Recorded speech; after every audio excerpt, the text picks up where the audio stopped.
bem-vindos a mais um Saúde Você aqui na tela da sua TV Arapuã, nesse final de semana que está começando, tá certo? A partir de agora, desde já eu agradeço a companhia de vocês e agora vocês vão acompanhar comigo os destaques do programa de hoje. Você vai saber como identificar uma trombose e como tratar essa doença que às vezes pode ser silenciosa. A importância da segurança aquática. E você gosta de temperar a sua comida? Pois é, nesta edição você vai saber os benefícios dos temperos naturais. E mais, que tal sair do sofá e começar a se movimentar? Pois é, quem gosta do mar, uma boa opção é o surf. E aqui em João Pessoa tem até aula para quem nunca subiu numa prancha. O Saúde Você está só começando.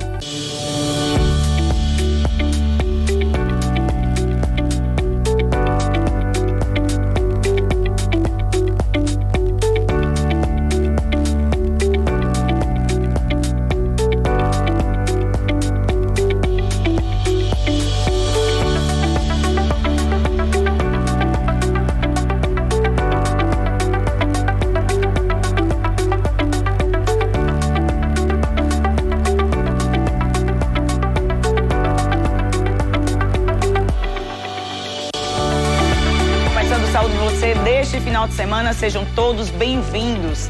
Olha, gente, segundo o Ministério da Saúde, cerca de 16 pessoas morrem afogadas diariamente aqui no Brasil, sendo elas 3 crianças. E outro dado que preocupa, de acordo com o Ministério da Saúde, é que o afogamento é a segunda maior causa de morte entre as crianças de 9 a 11 anos. E com base nesses dados, nossa equipe preparou uma reportagem sobre o assunto. Veja. Nessa turminha animada, tomar banho de piscina vai além de brincadeira divertida.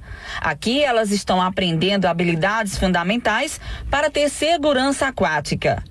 Os treinos incluem aprender várias técnicas que podem evitar o afogamento ou qualquer tipo de acidente em piscinas. A gente ensina eles a sair da piscina corretamente, a gente ensina eles a nunca pular em piscina sem saber a profundidade dela, sempre encaixar a mãozinha, porque a mão que chega primeiro para não bater a cabeça. Algumas medidas de segurança, sempre descer pela escada, tá? É a orientação correta e sempre de frente, nunca salto de costas. Segundo o Ministério da Saúde, cerca de 16 pessoas morrem afogadas diariamente no Brasil, sendo 3 delas crianças. Outro dado que preocupa, de acordo com o Ministério da Saúde, é que o afogamento é a segunda maior causa de morte entre crianças de 9 a 11 anos. Mas como aproveitar essa prática de forma segura? As aulas de natação servem para isso. Eloá tem 1 ano e 4 meses e desde que começou as aulas, a mamãe Laís fica mais segura quando vai curtir a piscina com a filha. Ela conta que colocou a filha na natação infantil por questões de segurança. Quando a criança, ela se interessa por água, mas não sabe nadar, é muito arriscado, porque eles não têm noção de risco, né? Então toda noção de risco, toda noção de segurança tem que ser dos pais. E às vezes a boia engana. A boia pode ser pior do que ele sem boia, porque dependendo de como for, ela vira e a criança sufoca lá e você não sabe o que fazer. A professora da escola garante que o contato com a água desde a infância faz toda a diferença, mas chama a atenção para alguns perigos em que os pais devem observar. Os pais têm que saber em casa, nos prédios, nos hotéis, que eles não podem deixar a criança sozinha dentro da piscina, mesmo que saiba nadar, eles têm que estar junto, tem que estar na supervisão, não é no celular. Porque às vezes a criança sabe nadar e os papais ficam no celular, no churrasco. E esses incidentes acontecem. A gente tem 2 ralos de fundo, mas ele tem a proteção de anti-sucção. E por que 2 ralos, Paula? Exatamente para dividir a sucção. Um exemplo, se um prende, o outro continua o fluxo. Então, a vazão, né, da pressão é menor. E isso daí também, outra orientação, Sabrina, que é importante. Paula, como você salva uma criança num ralo de piscina, puxou o cabelo lá embaixo? Só existe uma forma: cortar, com faca ou com tesoura. Mas não esqueça, em casos de acidentes, chame o SAMU 192 ou acione o Corpo de Bombeiros 193. De acordo com a Sociedade Brasileira de Angiologia e Cirurgia Vascular, a trombose atinge 180 mil pessoas no Brasil por ano. Mas como detectar e tratar este tipo de problema? A nossa repórter Thaís Aureliano conversou com o cardiologista, Dr. Valério Vasconcelos, e é o que você vai acompanhar a partir de agora. Todos os anos, aqui no Brasil, a trombose atinge 180 mil pessoas, dados da Sociedade Brasileira de Angiologia e Cirurgia Vascular.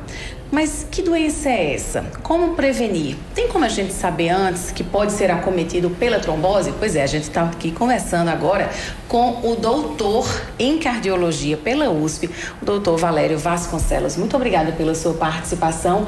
É um momento muito oportuno a gente falar desse assunto. Sempre a gente lhe procura para tirar algumas dúvidas e a trombose tem crescido aqui no nosso país, não é isso, doutor Valério? Mas vamos começar pelo começo, né? O que é que de fato vem ser a trombose? A trombose venosa profunda, ela muitas vezes é conhecida com um termo que é até inapropriado, que é a síndrome da classe econômica. E por que esse termo, síndrome da classe econômica? Porque percebeu-se que pessoas que faziam viagens longas, que ficavam muito tempo sentadas, elas tinham uma facilidade de ter a formação de um trombo na perna, e esse trombo formava a trombose venosa profunda, que é a chamada de TVP. E o que é essa síndrome? Essa síndrome, ela acontece porque a pessoa que fica muito tempo imobilizada, acontecendo uma lesão dentro do vaso, e com isso uma hipercoagulabilidade, ou seja, o sangue normalmente ele está em estado líquido, mas quando ele começa a ficar com aumento dessa coagulação, então ele passa a ser gelatinoso, formando o que se chama coágulo. Então, quando tem essa estase, esse sangue demorando lá, parado, ele forma um coágulo na perna, muitas vezes na panturrilha ou batata da perna, e esse coágulo, se soltando de lá, ele pode trazer uma complicação grave, que é a embolia pulmonar. E quem está internado há muito tempo, pode acontecer também dentro das unidades de saúde? Exatamente. Então, as pessoas que ficam muito tempo imobilizadas, por exemplo, pessoas que fizeram cirurgia, pessoas que estão muito tempo paradas, deitadas, com as pernas muitas vezes inchadas, que a gente chama de emaciadas, essas pessoas ela têm uma chance maior de ter a formação de um coágulo na perna. Inclusive, quanto maior a idade, quer dizer, pessoas idosas, pessoas que já têm problemas cardíacos, gestantes, pessoas que fazem uso de hormônios também e algumas outras condições também, como neoplasias, que são pessoas que têm câncer. Essas pessoas têm um risco maior de ter a formação dessa TVP, ou trombose venosa profunda, e a formação desse coágulo, que muitas vezes é reconhecido clinicamente pela sensação de dor na perna, vermelhidão e inchaço na perna. Além disso, o endurecimento da pele no entorno. Então, muitas vezes a gente consegue detectar isso durante o exame clínico, quando você palpa a panturrilha, a batata da perna, pela a sensação que o paciente vai referir de dor, e pela consistência que você vai encontrar na batata da perna, você pode fazer um diagnóstico presuntivo, clínico, de uma trombose venosa profunda. É um problema hereditário? Algumas pessoas têm algumas síndromes que favorecem, algumas síndromes que favorecem a formação de TVP, mas na verdade essa TVP pode acontecer em situações onde a perna fica muito tempo parada, as pessoas ficam muito tempo paradas, e que existe alguma condição de risco, como por exemplo pacientes que têm problemas do coração, pacientes que muitas vezes têm um quadro chamado de insuficiência cardíaca, que é o coração crescido e com o bombeamento fraco, bombeando pouco. Essas pessoas têm favorecem, existe uma chance maior de ter a TVP. O senhor falou agora que às vezes na hora que está com o paciente ali naquela consulta já dá para detectar, né? Um caso de trombose, né? A gente está aqui ao lado de um aparelho, não sei se exames também podem ajudar nisso. Isso. E que tipo de exames? Alguns exames. Primeiro, o exame clínico, né? A história do paciente. O paciente vai relatar uma história de ter ficado muito tempo parado. Já, às vezes, pode ter essa demora em uma viagem muito longa. O paciente sai, às vezes, do avião já com uma dor na perna. Então, sempre suspeitar É muito comum a pessoa não ter clínica antes e de referir que passou a sentir uma dor súbita na perna. Então tem que se suspeitar. A suspeita clínica, junto com o exame clínico, onde você vai investigar se existem fatores de risco, como os que a gente falou agora. Por exemplo, se já fez uma cirurgia recente, se ficou muito tempo imobilizado.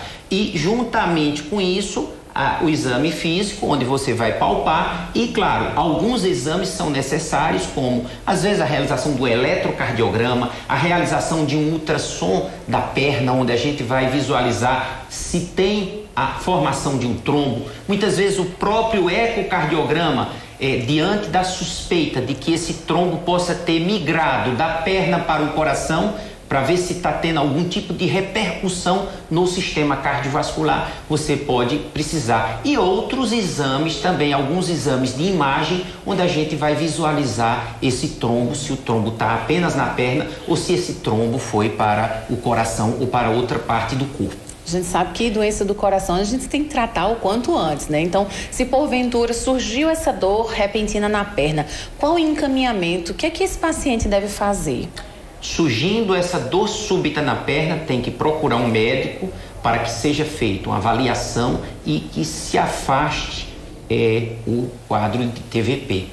E claro, se existe o diagnóstico de TVP, ele é tratado e a pessoa fica curada. E como é esse tratamento? O tratamento é feito com algumas medidas, como remédios que dissolvem o coágulo. Alguns medicamentos vão dissolver esse coágulo e vão evitar que essa pessoa que teve esse trombo, ele venha a ter algum tipo de complicação tardia na perna. Muitas vezes as pessoas, se demora demais, ele pode ter uma deficiência lá na válvula, a válvula da veia pode ser destruída pelo coágulo e com isso a pessoa vai ficar com uma insuficiência venosa crônica, com a perna inchada, com a perna dolorida e com a perna com a coloração diferente. Então o melhor é prevenção, não é isso? Melhor é a prevenção. Como é que faz? Quais são as medidas preventivas? As medidas que você pede, que as pessoas procurem se hidratar bem, não fumem, o cigarro também é um fator de risco,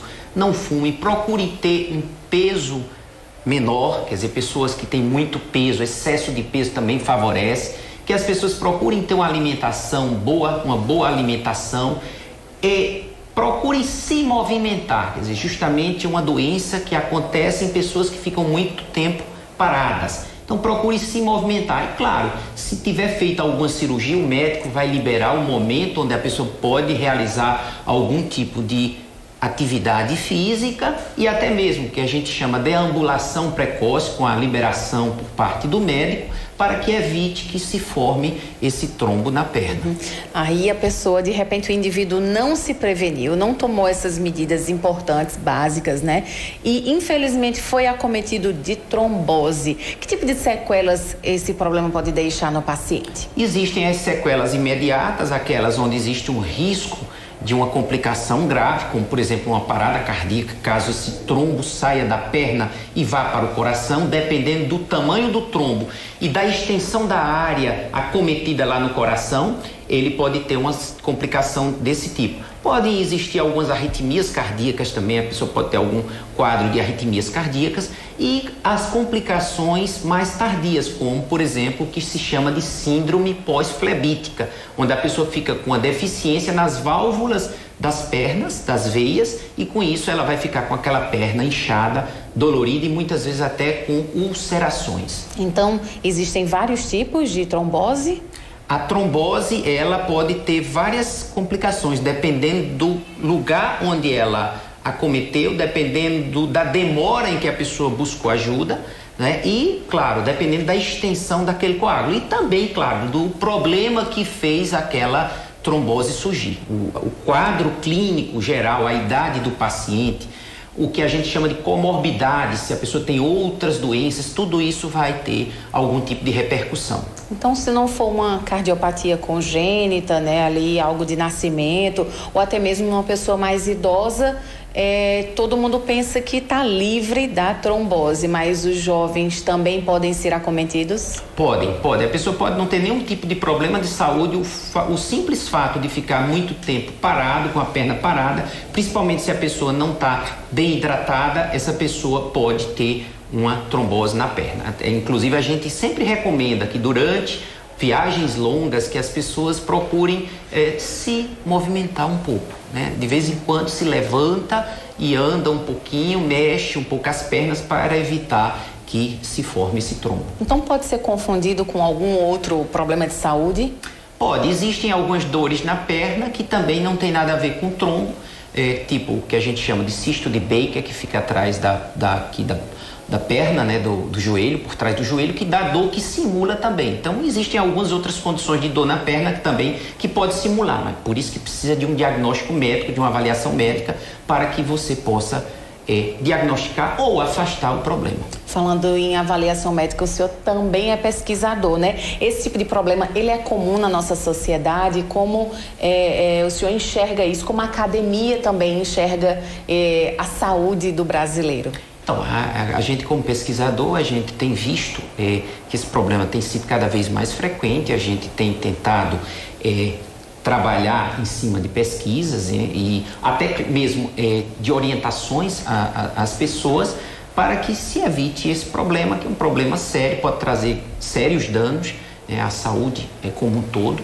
E, claro, cada dia novas medicações também têm surgido através de pesquisas, onde essas medicações mostram um bom resultado caso a pessoa tenha o diagnóstico de TVP, trombose venosa profunda. Mas também só não é remédio, né? Também a pessoa tem que agir, tem que se mexer, tem que fazer alguma coisa para ajudar nesse tratamento. Exatamente. As pessoas precisam se conscientizar que é importante, como eu falei, manter um bom peso, manter uma atividade física, manter uma boa alimentação, não fumar, evitar o excesso de álcool, procurar ter descanso e, claro, prevenir outras doenças que também podem favorecer a formação da TVP. E no tempo que a gente vive, principalmente ainda nesse finalzinho de pandemia, que a gente espera, né, que se acabe o quanto antes, muita gente ficou estressada. Será que a trombose também está relacionada a esses picos de estresse, essas crises de ansiedade? Ou essas doenças mentais não vão afetar, pelo menos nesse ponto, o coração? Ela não afetaria diretamente, ela teria um efeito indireto por estar relacionada a outras doenças que favorecem o surgimento, que propiciam o surgimento da TVP. Por exemplo, uma pessoa cardiopata que tem um nível de estresse muito elevado e que por isso ele descompensa a cardiopatia, e essa cardiopatia descompensada seria um fator de risco para o surgimento da trombose venosa profunda.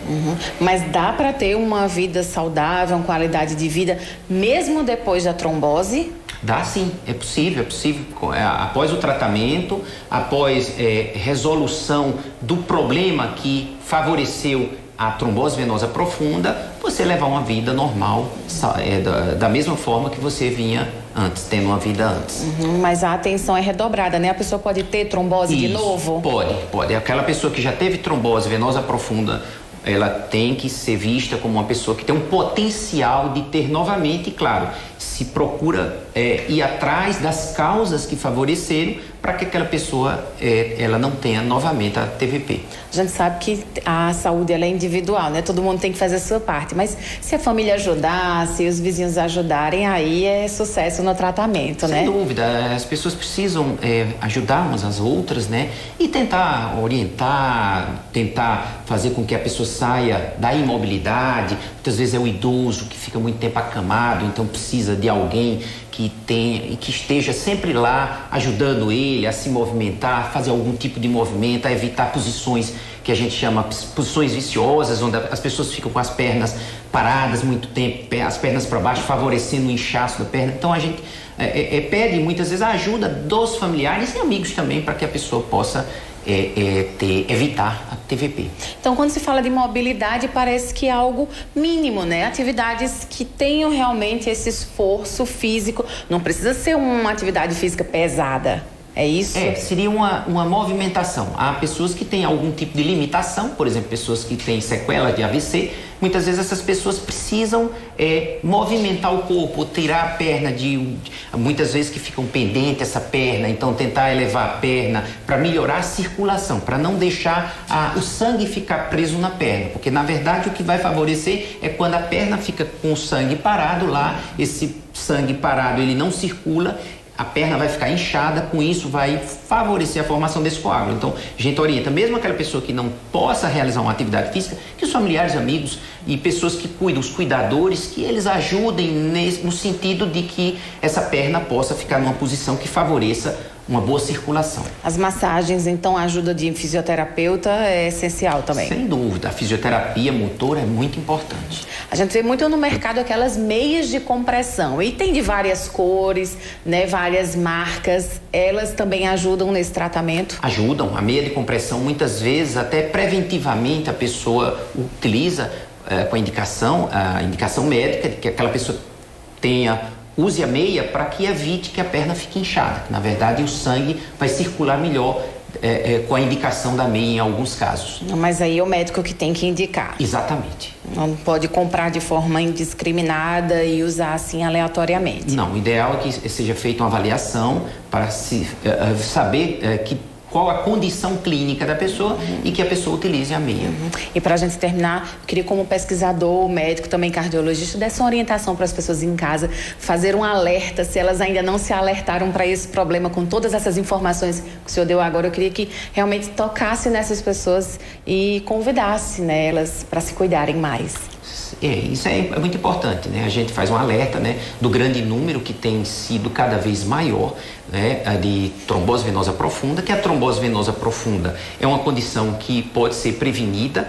Ela também, com o diagnóstico, ela tem um bom resultado, mas se ela deixada de lado, ela pode trazer alguma complicação grave, inclusive a morte. Então, é importante que as pessoas se cuidem, que as pessoas, principalmente aquelas pessoas que têm um risco maior, que elas conversem com os seus médicos e, com isso, elas saibam o que fazer para prevenir a trombose venosa profunda. E, claro, sempre é bom lembrar, procurar manter um bom estado de hidratação, não fumar, evitar o excesso de álcool, procurar se movimentar e evitar os excessos de alimentação ricas em açúcar, em gordura, ou seja, ter uma boa alimentação. Então são dicas para a família toda, né? Então pelo menos uma vez ao ano um cardiologista faz bem. Sem dúvida, fazer uma avaliação, um check-up é muito importante, fazer dosagem das taxas, medição da pressão arterial, ver peso, ver estatura, ver tudo, ver toda a condição que possa evitar as doenças cardiovasculares e, claro, a trombose venosa profunda. Ok, é bom que já vai ser um compromisso de família. Todo mundo ir ao médico, todo mundo junto, é bom que todo mundo se ajuda nesse trabalho. Muito obrigada pela sua participação mais uma vez aqui com a gente, doutor Valério. Muito obrigado também. Tati, agora é com você aí no estúdio. Agora a gente vai para um breve intervalo, daqui a pouquinho a gente está de volta.